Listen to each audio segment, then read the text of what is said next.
L'homme qui rétrécit de Richard Matheson. Notre histoire tragique commence comme de simples vacances d'été.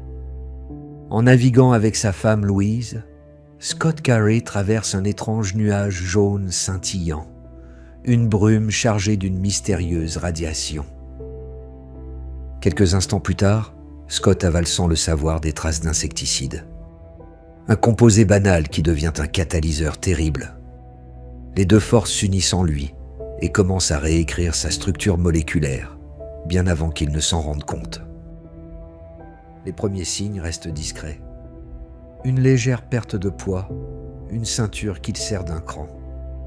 Scott se persuade qu'il s'agit de stress ou de régime, car un homme ne peut pas rétrécir. L'illusion se brise quand son alliance, symbole doré de stabilité, glisse de son doigt et tombe au sol. Scott comprend, il rétrécit, et ce n'est que le début. Il note tout, mesure tout, tente de comprendre son propre déclin. Les médecins confirment le pire, aucun remède n'existe. Le diagnostic tombe, implacable. Une diminution irréversible de quelques millimètres par jour. Bientôt, il devient une curiosité nationale, observé comme un phénomène scientifique. Cette attention le ronge et il se replie chez lui.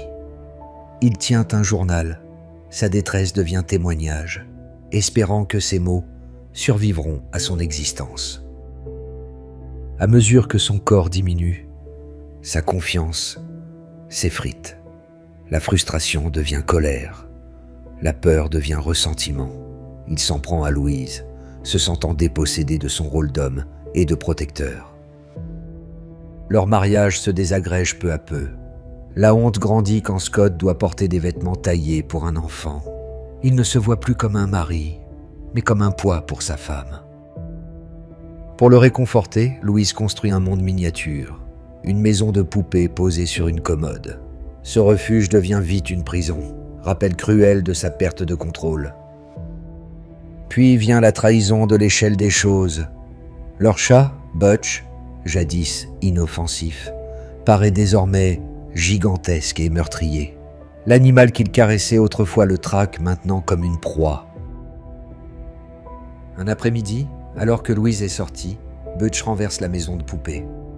Le petit monde se fracasse, et Scott est projeté à travers la pièce. Avant qu'il ne se relève, un courant d'air venu de la porte ouverte soulève son minuscule corps et le jette dans le vide. En un instant, tout lien avec le monde humain se rompt. Il heurte une vitre couverte de poussière, glisse par une fente et s'écrase sur le sol froid et humide de la cave. Cet endroit oublié devient sa nouvelle réalité, un monde d'ombres immenses et de débris monstrueux. Au-dessus, Louise et son frère Marty le cherchent, mais sa voix minuscule ne porte pas. Le croyant mort, ils abandonnent. Scott est seul maintenant, invisible, oublié de tous. Son esprit passe en mode survie. La nourriture et l'eau deviennent des obsessions vitales. Une miette de gâteau sur un mur paraît un trésor hors d'atteinte. Il élabore un plan, une épingle comme lance, un fil comme corde. L'escalade du mur devient une épreuve héroïque, et cette miette, une victoire de volonté. À mesure qu'il rétrécit, les sons ordinaires deviennent des attaques. Le ronflement du chauffe-eau résonne comme le rugissement d'un moteur dans l'obscurité. La chaudière bat à intervalles réguliers. Un cœur monstrueux qui martèle les murs. Chaque bruit banal devient une agression pour ses nerfs. Même l'eau devient ennemie. Une flaque anodine se transforme en lac mortel.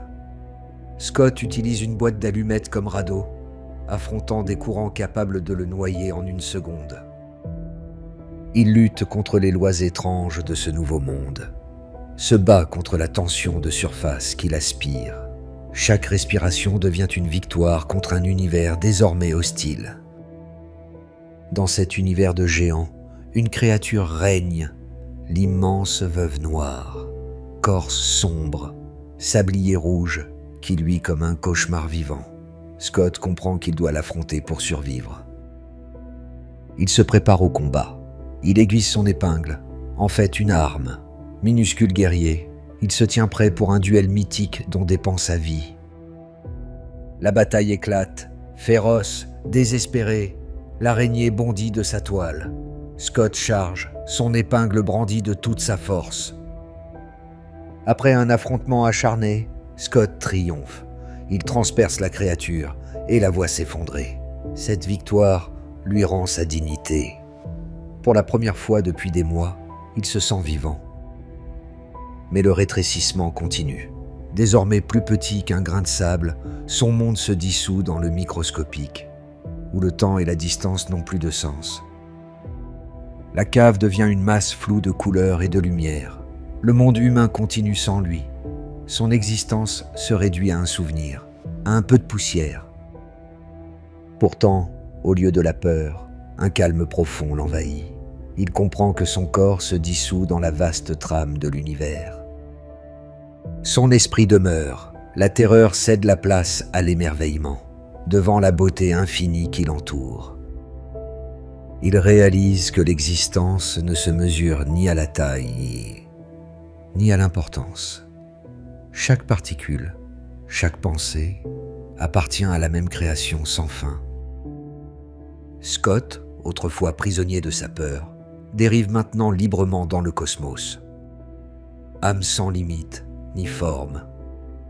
Il ne ressent plus de crainte, seulement la paix.